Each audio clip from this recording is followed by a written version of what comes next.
Welcome to How to Decorate from Ballard Designs, a weekly podcast all about the trials and triumphs of decorating and redecorating your home. I'm Caroline, I'm on the marketing team. And I'm Taryn, and I'm a product designer. I'm Liz, I head up the creative team. We're your hosts. Join the expert team at Ballard Designs for tips, tricks, and tales from interior designers, stylists, and other talents in the design world. Plus, we'll answer your decorating dilemmas at the end of each episode. We love answering your questions, so don't forget to email us at podcast@ballarddesigns.net. Now, on with the show. This week, we're delighted to welcome Utah-based designer Caitlin Creer to the show. Since 2009, she's been helping her clients remodel and build their dream homes with purpose and intention. She's just released her debut book, Unintentional Home, Creating Spaces for Living Beautifully. Caitlin, welcome to the show. Thank you so much. I'm so excited to chat with you today. You know, I used to read your blog way back in the day. I know you still have a blog. I'm just not, following blogs as much as I used to. I'm more of an Instagram gal now. But I remember you blogging from New York, and here you are, 15 years later? Yeah, 15, 16 years later. Wow, that's impressive. I don't know if I should be embarrassed or flattered that you were following that. You know what? There was such an amazing blog community, and it's so fun to see how so many of those people have really turned it into a fully fledged business with books. And anyway, it's very fun. Yeah, lots of opportunities.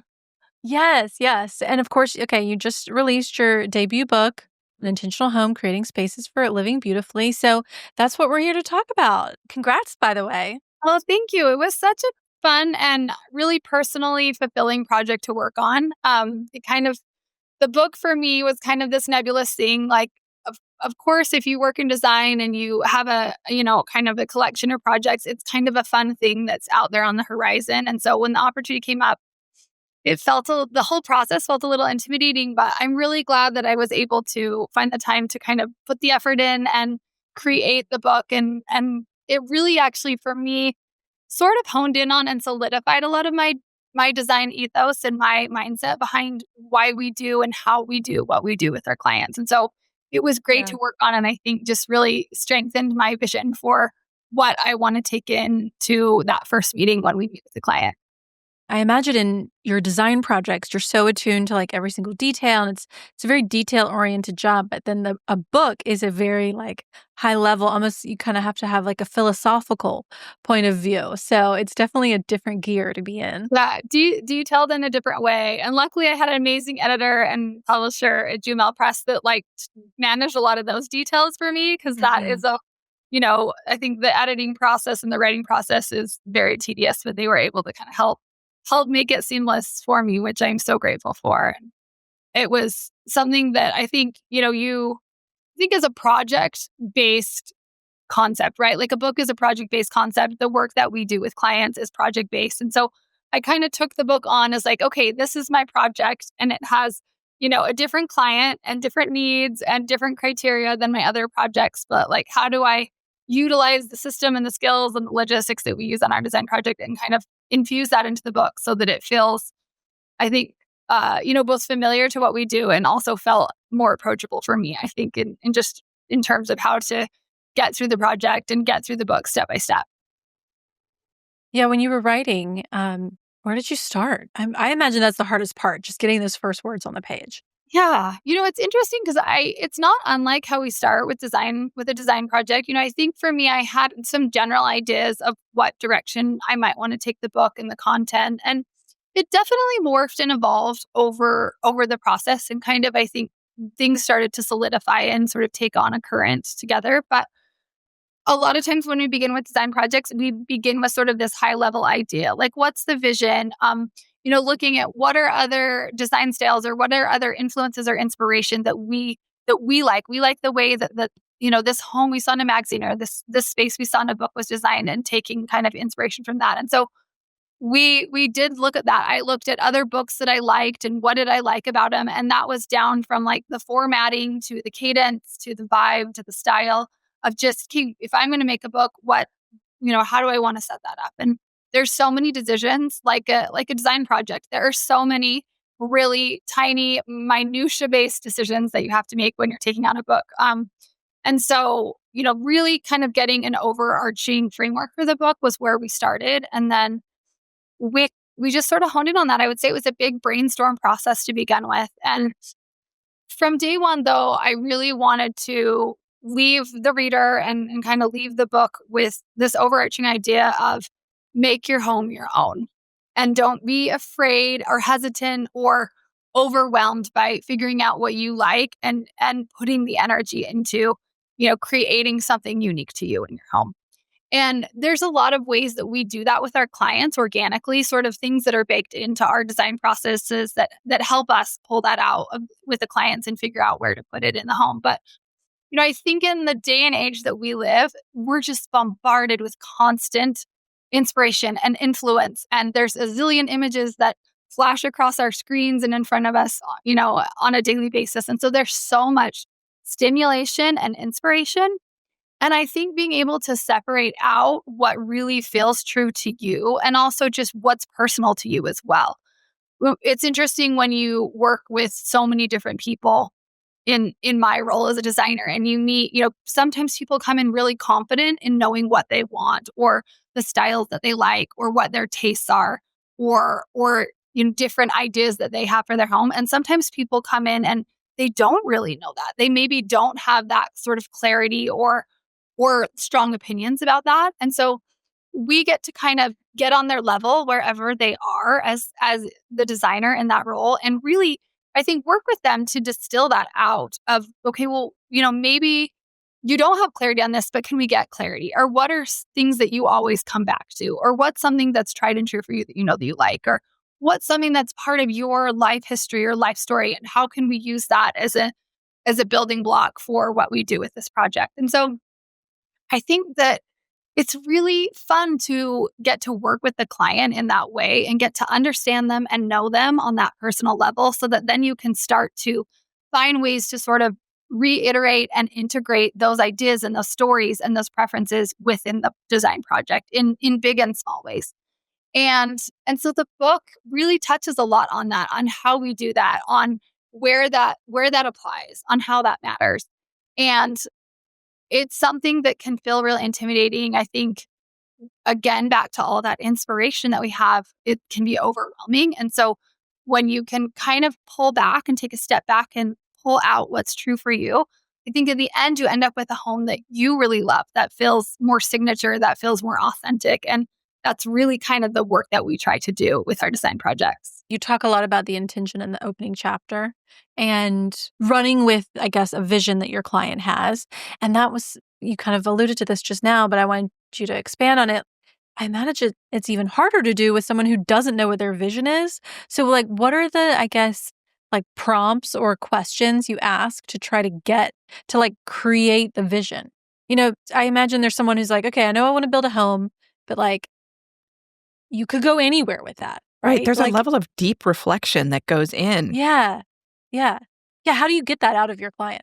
So the first chapter is called Reflect. That's the first chapter in the book. And I think reflection is such a huge part of it. I think knowing, I say in the book and I talk about this with my client, who you are and where you come from and also where you want to go, right? Because I think a home, it's all things. It's past, present, and future. And so we really love to look at that holistically with our clients and say, great, what about the past? What's something about the home that you grew up in that you loved? Or, for me as a child, I really reflect on homes that I spent time in as a young child that left an impression on me. I think about my grandmother's home, and she had a very specific way of decorating, and we didn't call it styling back. They didn't call it styling back then, but she had a very specific way of styling things in her home and colors that she liked, and she really knew her own taste.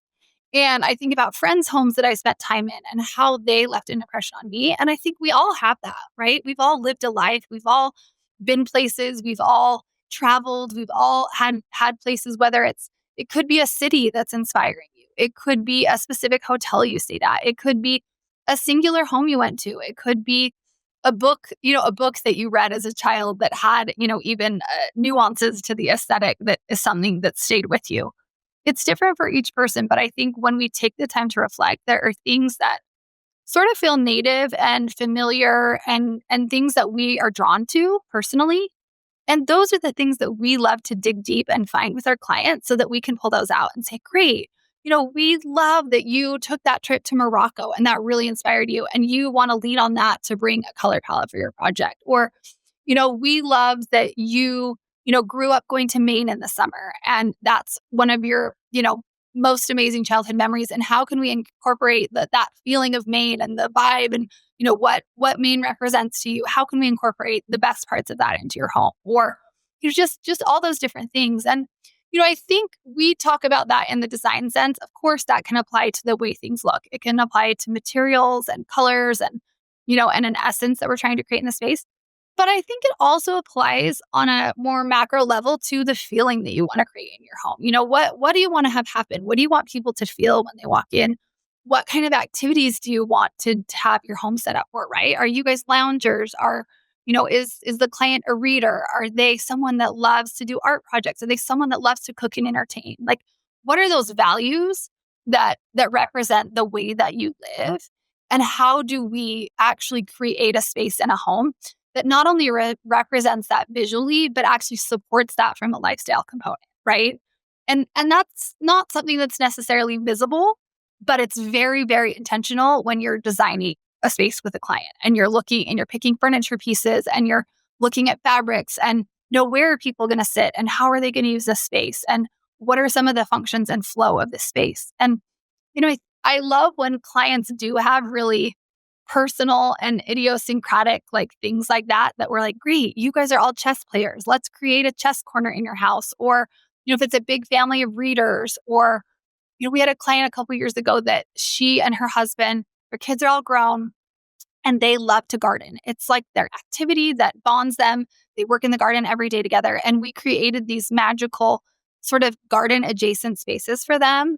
And they had the most beautiful vegetable cutting garden in their home, but we really styled spaces both indoors and out that would make that just a highlight of the experience of visiting their home. And so it's really fun to dive into that with a client and get to create something really special for them that on a daily basis or on a regular basis as they're living in their home, they're going to value and they're going to use. And it's going to really be sort of a backdrop for, foundational experiences in that home. Like, I love it. And I love occasionally we'll get messages from clients, and they'll send us their Easter table or, the kids gathered around the fire on Christmas Eve or, I'll get little glimpses into these moments in their home. And I love it so much because that's really what we're designing for. Like, yes, it's so fun to pick all the fabrics and the wallpaper and make it beautiful and memorable and get that perfect cover shot of the space. That's so gratifying and so fun as a designer. But knowing that the space is reaching its full potential from a lifestyle point of view is even more gratifying. And it's really fun to see that come full circle.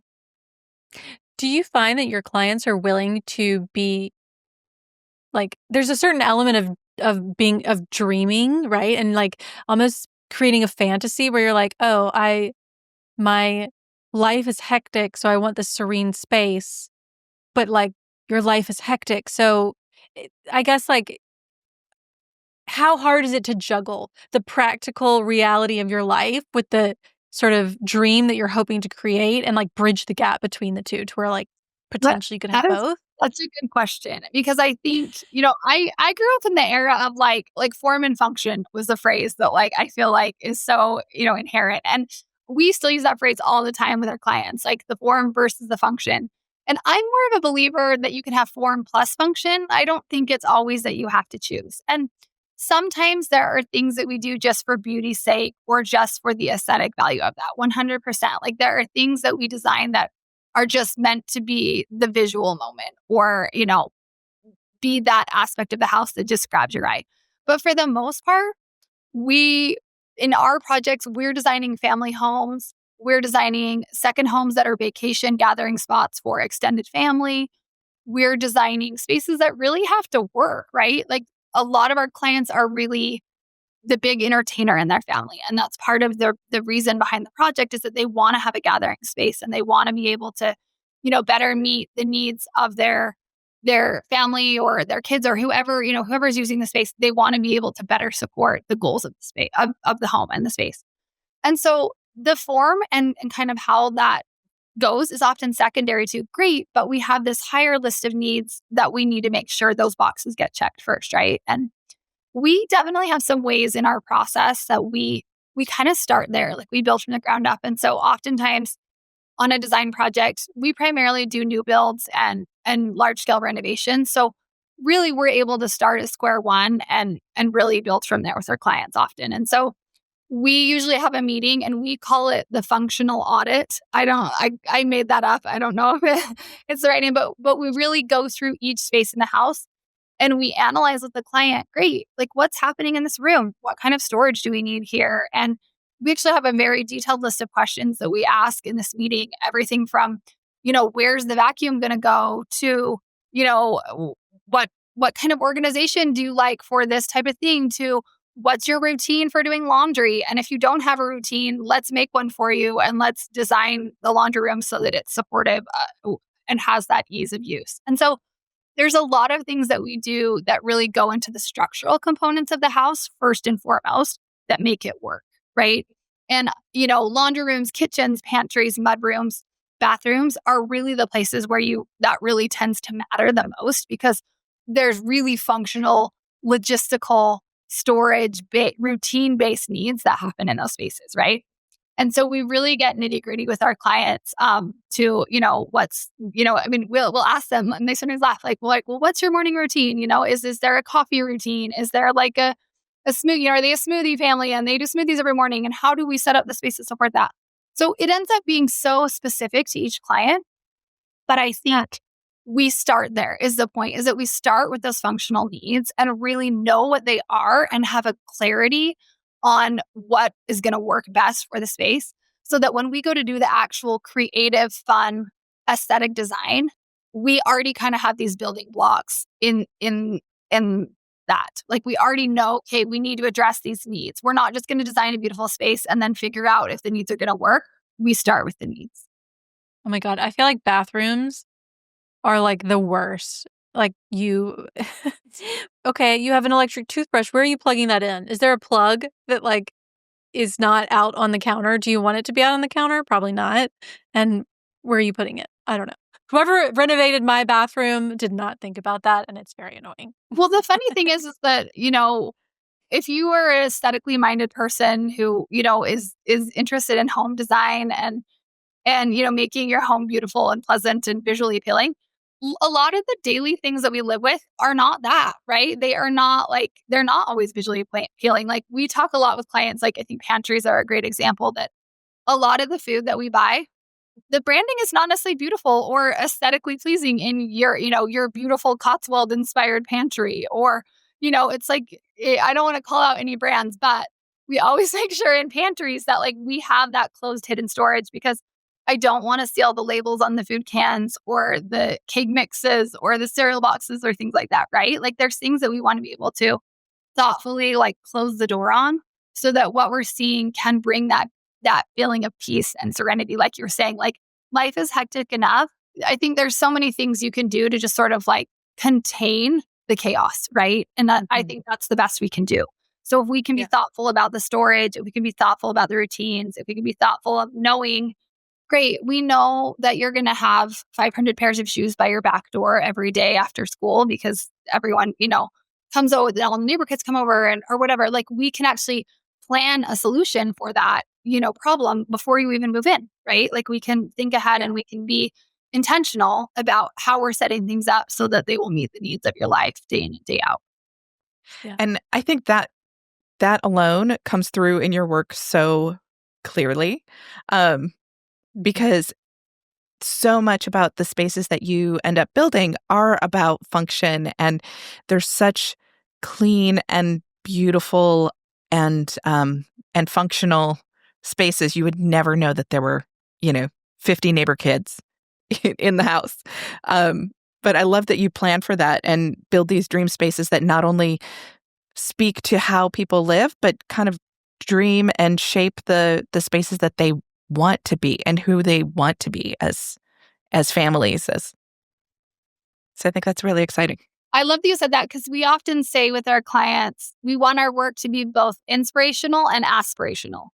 And I think that like you kind of touched on that with your comment. I think that it goes to that idea of like, great, what's the reality of the life we're living, but also what do we want to create space for, right? If we want to create space for more family togetherness, if we want to create space, like in my house, we've intentionally created space for snuggling on the couch. The guys still have little children at home and they are snuggly children and they always want to snuggle. And so we literally have multiple spaces in our home that are kind of the snuggling spaces, and they're comfortable seating, and there's a blanket nearby and there's a lamp nearby. And then when one of my kids comes to me and they say, "Hey mom, I want to snuggle," we're not far from a spot where I can just pull them onto my lap. And that may sound a little cheesy, but I think for the phase that I'm in with my family right now, that really is supportive of just those little moments of connection that we're able to have. And what different families need at different phases is totally different. Some people we've had families that were big puzzle families, and we've created these magical puzzle zones for them. Or, like I said, families that are readers, or, like TV is a big part of life, let's be honest. And so everyone's trying to hide their TVs in the design world, but, gathering on the television or watching a movie together, if that's something that bonds your family, or of course, eating and cooking together is a huge part of it. We have a client that we're working with right now, and their kids are kind of teenage, preteen age, and their kids actually all love to cook.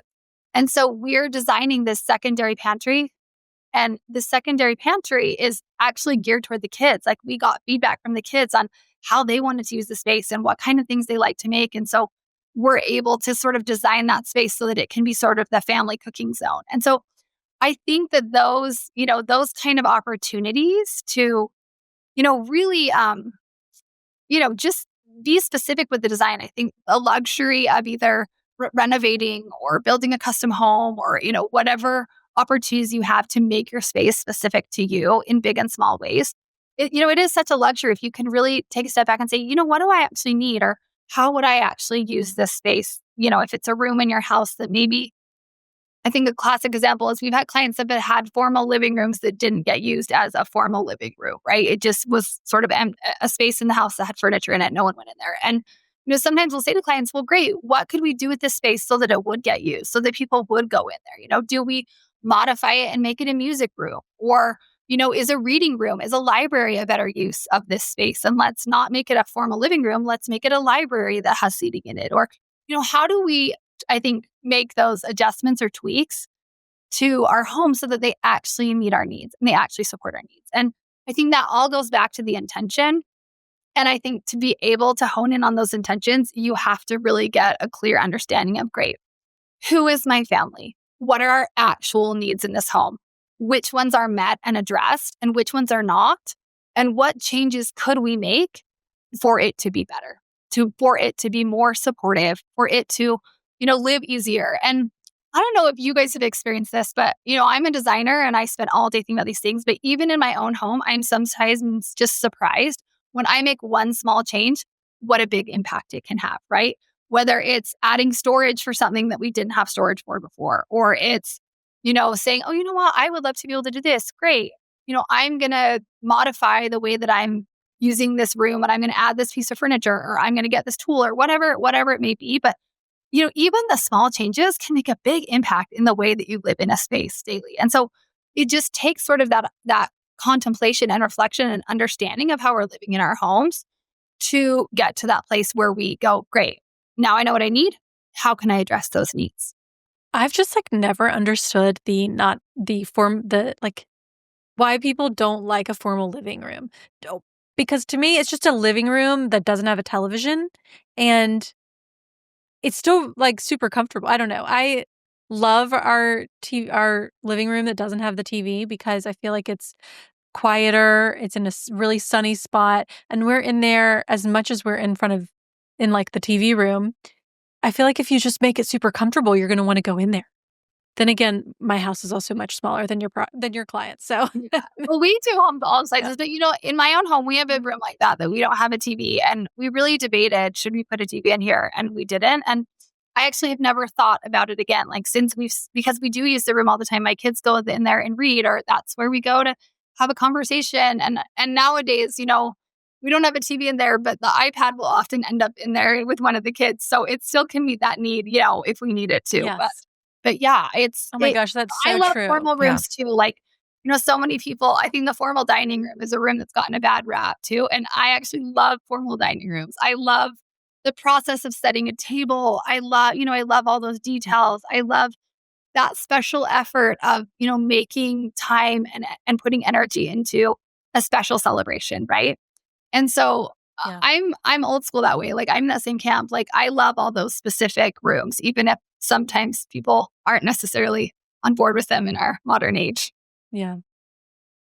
Do you okay, this was actually some touches on something that I was curious about because so many of your the houses in your book are quite large, or at least they seem that way. Tall ceilings and I was curious because they are so vast, and I don't mean that in a bad way, but like they are so large, but they feel cozy. And so what is it like how are you creating that warmth in there when sometimes that scale can feel like more, I guess, gives it like an echoiness and like a emptiness, I think that sometimes isn't cozy. So how do you make the Yeah, coziness? that's a great question. Well, I think in any space, I like to think in layers and really how we do our design, like our process specifically with furniture, but also with sort of when we do the hard finishes, is we think about the layers. So what are the foundational layers and then what comes after that? And we really build upon it. And so, if you look at any of the spaces that we've designed and any of the imagery in the book, you could actually start to pick apart those layers, right? Like there's the floors, the walls, the ceilings, the windows, like all of those hard surfaces. And, each of those is a layer and sometimes they get special treatment and not always. And I think in our sort of mindset of designing, sometimes one of those elements is the thing that gets the special treatment and is the highlight. And then the other elements kind of gather to support that. I always say in our process, you need to decide who's going to be the star of the show and who's the supporting cast, right? So in a given room, like maybe a light fixture is the star of the show. Maybe it's a fun pattern chair. Maybe it's a great rug. Maybe it's the view out the window. Like we have many projects that are in these beautiful, breathtaking, nature inspiring locations. And sometimes the star of the show is the view. It's what you see outdoors. But I think within those layers, both with the hard finishes, then we get to those furnitures, you have opportunities to build in color. You have opportunities to build in texture is a huge thing that we look at. And so I think going back to the coziness, is there texture in, like wood beams are a great example of texture in if that works for your space. Wall covering can be a textural element. Um, you know, Nubby throw blankets or the textures on the fabrics that you pick on your upholstery and your pillows and things like that can be texture. I love baskets. I'm a big basket girl. Baskets bring in great texture. I love the warmth that they bring to a space. And then back to color. Rugs are a great way to do color. Art is a great way to do color. If you have plants or flowers in your space, again, great way to reincorporate color that you're using in the space. Pillows, fabrics, window coverings, all those things. And so we really look at it as like almost like a conversation. And often I look at it as a recipe. I love to cook. I don't know if you guys are big chefs at home and like to cook, but I love to cook. I've always loved cooking, but I'm always modifying the recipe, right? So I love a recipe, but I'm going to say, you know what? I love a little extra salt, or I love balsamic and lemon on anything and everything. And so I'm going to add a little bit of that. And I think home design actually is the same way. Like we can see something that inspires us that we go, oh, I love this room, or I love these colors that they used, or I love how that was put together. But I always like to reflect back on, okay, great, but how am I going to modify that recipe to make it my own, right? Like, how do I take that inspiration and then make it my own? And so I think with the layers and all that coziness, I think we're always modifying the recipe. If we say, great, we love the vibe of this space, but we want a little extra color, or we want a little extra texture, or we want, extra warmth, or whatever it is that we're bringing into the space. Like, what does the space need to feel balanced? And that I think in those big spaces really can add to the coziness. And never underestimate how much those finishing touches are going to add to your space. Like I always tell people, if I have friends and neighbors who oftentimes I'm not their designer, but maybe they're working on a project. And because we have a relationship, they ask me for feedback or suggestions or advice or things like that. And I always say, if you can let your designer like finish the details, because I think those things like accessories and window coverings and all those finishing touches are really what complete the circle. And I think when you go back to, well, how do we create the sense of hominess and comfort and coziness in these larger spaces? It's because we were able to go to the end of the road in building in those details. And so anyone working with a designer, there's so much that goes into a project like that. And sometimes, the budget is like, great, we got it to this level and now we need to take a pause. I totally understand that. But I think the true value of the designer is as much the last 20% of the project as it is the first 20% of the project. And so I think being able to complete out those spaces and complete the circle really allows you to execute the full vision of a space. That whole idea of altering the recipe, I think, is a really kind of just going back to that, is the thinking about altering the recipe should be a great way to freshen up a lot of the trends that we're seeing, as we get inundated with Instagram and Pinterest and all of our influences that we're seeing all the time. But I'm curious to see what in 2025 you're seeing as trends that people are leaning towards, or what's happening in new builds or in interior designs. Yeah. So one thing I love that I've seen about the last 18 months is really a return to color and layering in color in a space. And I think it feels really refreshing because I think for a long time we were in this era of sort of neutral everything, white, white walls, white trim, white everything. And there's a place for that. We do that look in many of our projects. Like there's times that I love that clean, crisp look. But I think people kind of really pared things back. Like they were very spare. They were very simple. They were very clean. And I love that. I love that for certain designs. But I think what started to happen a lot is that just everything looked the same, and so you'd see this image or that image and they all just sort of looked like a cut and paste version of the last thing that you saw, right?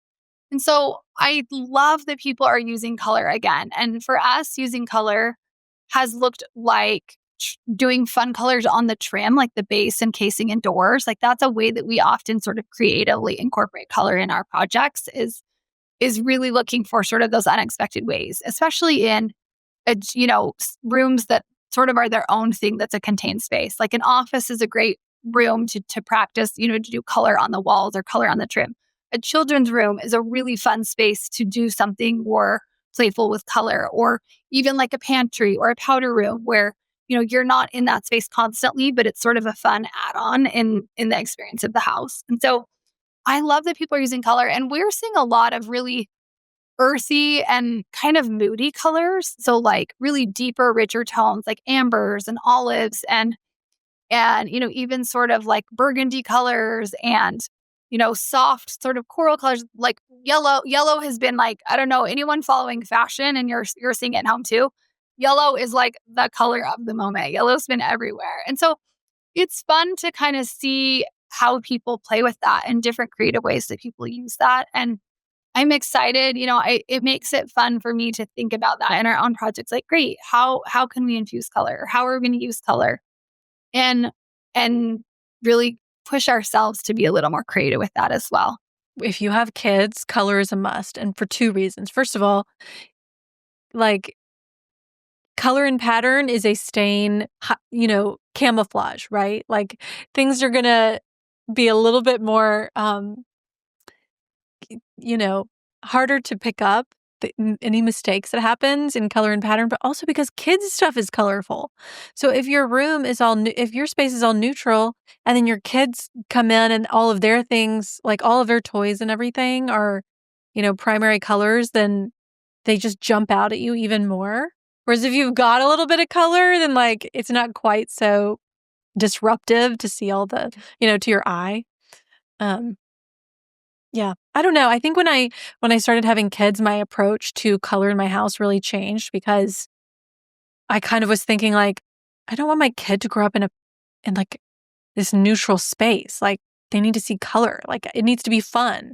You know what I mean? I don't know. Maybe that was just me.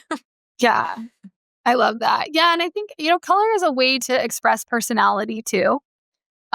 I feel like I could tell this story 10 times over because so often when we meet with clients and we're talking about their children's spaces and we'll say, great, does your child have they expressed any opinions about their room or colors that they want or, things that they want to incorporate? And I literally 100 times over, we've had clients say, oh, we cannot let my child choose a color for their room. Like, no, like because they would choose, like bright turquoise or they would choose neon orange or, whatever it may be. But we often will work with the client and say, great, we're going to like pre-curate some options for the child that are sort of like parent approved. And then we can, let them participate in the process. It is really fun because I think you're right. I think kids naturally like are drawn to color. Like you think about opening that fresh box of crayons and, and looking at all of the colors in the box. And if you were like me as a kid, I always wanted the biggest box with all the color. Like I needed all the colors in my box of crayons, right? And I think I'm still that way as an adult. Like our library, our fabric library, which is like my adult version of my box of crayons now, is just packed full with like way too much stuff. But it's one of my favorite things to go to the showrooms and, pick out those crayons, right? Those samples that we're using and the colors and the patterns and the things that we then bring back with us and use them to create in our design projects. And so, I think it's fun to let yourself be a little bit whimsical with color. And even if you're someone that likes more toned down colors or more subdued colors, like color doesn't have to mean bright and intense and, like flashy. Totally. Color can mean a lot of things, right? But I think when we work on a home, we really kind of try to create a cohesive palette that, there are colors that sort of are occurrent throughout the home. And it doesn't mean they're in every room, but it gives the home continuity. And so oftentimes we're looking at the house as a whole so that we can kind of create a color story and a vibe and a vision for like, what is the inspiration for the colors in this home and how can we pull from that and, and kind of bring that all together in a way that feels harmonious from room to room, right? So that each room is going to be a different idea. But at the end of the day, the idea of the house feels like it flows and it makes sense. And the different rooms are speaking to and referencing each other in a way that brings the home together. There's lots of blues and greens in your book that are just like lovely, earthier, more nuanced. Yeah, they're not, bright blue, but like it's a livable. They can be livable shades of your favorite colors. Yeah. Well, I tend to really like nature inspired colors. Like that's what I want to. But it's funny because, I think there's colors that I used to sort of shy away from being like, oh, that's not like a nature color. And I think the more you travel to different places or, you have different experiences, I've had to pause and stop sometimes like, wait, that is a nature inspired color. Like, even though, totally. I move away from that color, like it does exist in nature. Right. And so, I tend to like really like natural and earthy colors and, blues definitely are something that we use a lot in our client work. But it's been really fun to branch out more. And a lot of the projects that we're working on currently are a lot more adventurous and fun with color. And it's been, it's fun to challenge yourself as a designer to sort of, always be thinking outside whatever box you had mentally of challenging yourself creatively. And I think, if you look at some of just like historically and even presently, like some of the designers like that are, really celebrated or just doing really cool stuff or unique stuff. And you look at them, it's such an art of the mix, right? And I think some of the most masterful designers really have this ability to mix things in creative and unexpected, but also really appealing and balanced ways that just works. And maybe you wouldn't think it would work looking at all on a table, but in a space it works, And I love seeing the work of other designers and really looking at that. Like, great, oh, how did they do that? Or oh, I love how they threw in this unexpected element. Okay, great. Like, what's a way we could do that in our own design work in our own application? Yeah. So what goes around comes around, I guess, always in design, right? Yeah, I think in the was it in the introduction of the book you were talking about going to wait, was it Scotland? Wait, where was it? Ireland. Ireland, that's what it was. Like I know it was cold and I know it was in near England. Yeah, so you were talking about like the woods and the herringbones and all of that.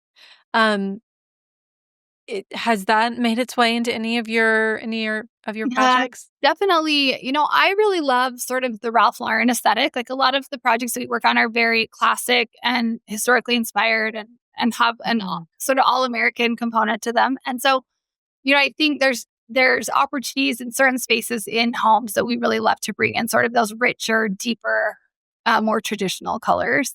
I actually just went on another trip this spring to Greece and Croatia and Italy, and those countries also have such a signature color palette and really inspiring. And some of them colors that I don't always use. They're not like my go-to colors, but it was really fun to think about.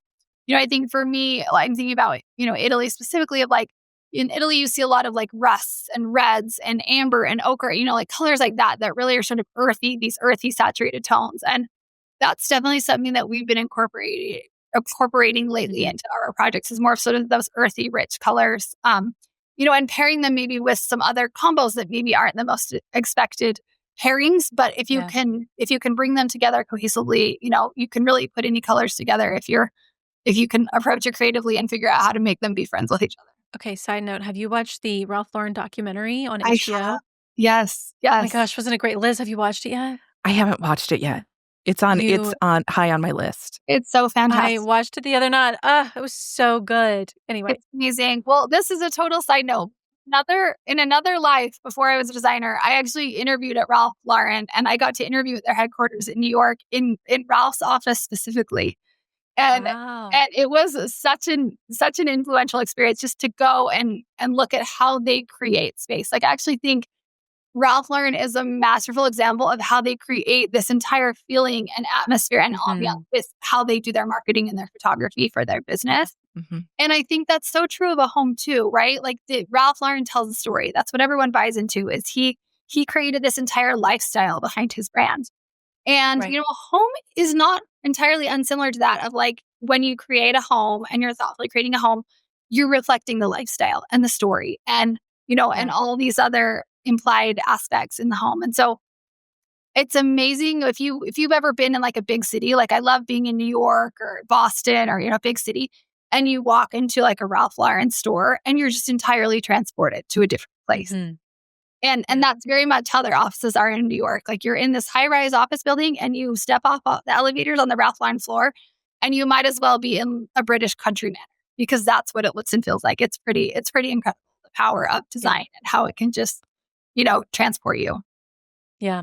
Yeah, and each of his houses, like, his house in, like, out west looks totally different than the one in Montauk, which looks totally different from the Bedford one.